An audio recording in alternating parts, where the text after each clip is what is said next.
아니 근데 사실 김주혜 말고 오빠가 또 있는 걸로 알고 있는데 아니 이렇게 동생이 이렇게 아빠랑 맨날 같이 나오고 막 사랑한다 그러고 가장 사랑한다 그러고 그럼 이 오빠는 어떻게 되는 거예요? 처음에는 이게 미디어 전략이다라고 생각을 했는데 지금 나오는 것들 보면 심상치 않지 않습니까?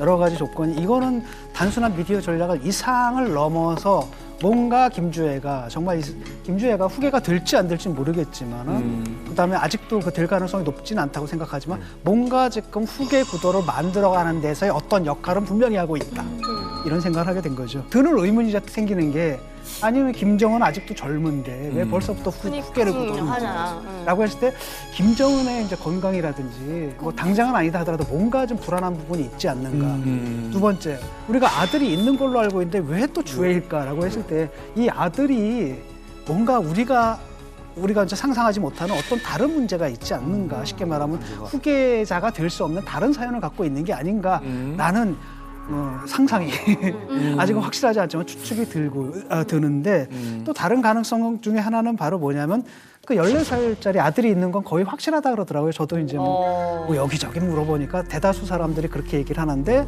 그러면 왜 아들은 놔두고 이걸 하느냐라고 했을 때 아들은 그냥 비밀리에 후계 수업을 받고 일종의 그 데코이라 그러나 이 백두혈통을 이제 다지는 거죠. 쉽게 말하면 계승을 하는 건데 그 4대 세습하는 거 아닙니까? 4대 세습을 위한 여러 가지 세레모니를 김주혜라는 대체모를 사용해가지고 얘는 노출시키지 않은 채 이걸로 하는 게 아닌가 이런 생각도 좀 들어요.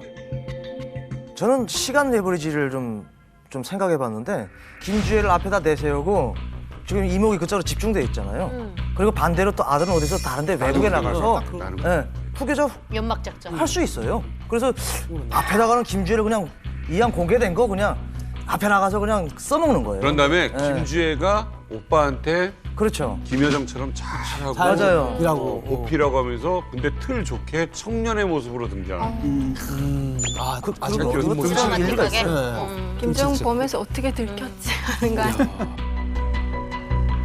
오빠는 김정은하고 리설주 부부가 꽁꽁 숨겨놨어요. 그래서 제가 오늘 녹화를 위해서 취재를 하고 왔는데 2번, 3번 계속 확인을 했어요. 첫째가 아들이 맞냐? 있긴 있어요. 아들이에요. 아들이 맞아요. 이건 확실해요. 첫째가 아들이 맞고 다만 조금 이견이 있긴 한데 전통적으로 백두혈통의 자제들이 뭐 프랑스에서 유학을 하든가 아니면 스위스에서 유학을 하든가 밖으로 다 내보냈단 말이에요. 근데 김정은의 장남은 평양에 있다. 이런 얘기가 계속 들려요. 어디 외국에 나갔다라는 얘기가 안 들려요. 왜냐면 외국에 나가면 얘가 후계자인지 아닌지는 몰라도 사실은 도청이 되거든요.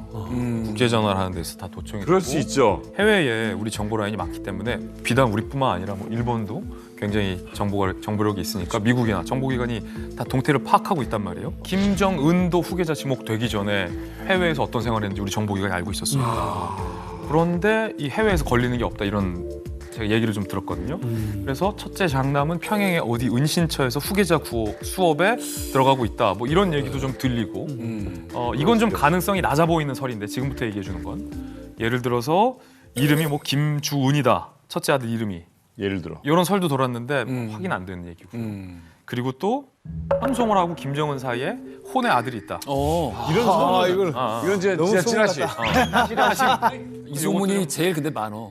많아. 많아서 이제 왜냐 사람들이 좋아할 만한 거니까. 그러니까 내가 이거 얘기할까 말까. 그래서 근데 현송월은 사실 결혼도 따로 했고 현송월 아들이 따로 있어요. 이거는 완전 명백한 가짜 뉴스.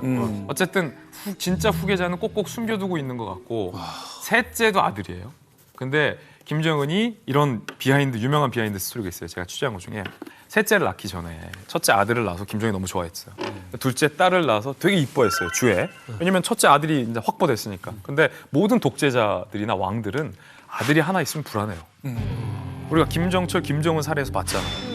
누가 나중에 후계자가 될 떡잎인지 알 수가 없잖아요. 그래서 아들 하나쯤은 더 있고 싶어서 리설주가 굉장히 스트레스를 많았는데 어느 날 리설주가 배가 불러오더니 사라졌다. 그러고 나서 리설주가 화려하게 복귀해서 굉장히 김정은과 금술이 되게 좋았다. 확인해보니 파란 유럽 고가의 아기용품들이 들어가고 있었다. 셋째도 아들이다. 라는 것까지는 좀 확인되는 정설 같습니다.